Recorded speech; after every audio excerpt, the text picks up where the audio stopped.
mga players. Ngayon naman, ibaliktad natin yung last pa, hindi pa nagsalita si Papa Dio. Mga Team Batcha. 'Di ba? Same ang ginawa mo na first na nagsalita ka at sa nagawa ni Papa Dio na nadamay yung mga players. Although damay talaga sila kasi nakikisali sila. Nagko-comment sila sa mga community nyo, nagko-comment siya sa mga issue kung anong mayroon dyan.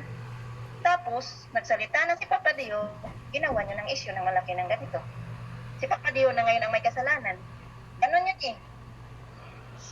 Pero dati, hindi kami nagsalita, sinali nyo na lahat-lahat. Nagsalita kayo diyan ng kung ano-ano, hindi kami nagsalita. Pero kung nung below the belt na yung ginawa ninyo, nagsalita na ako. Kaya tayo nagkabanggaan, banggaan tayo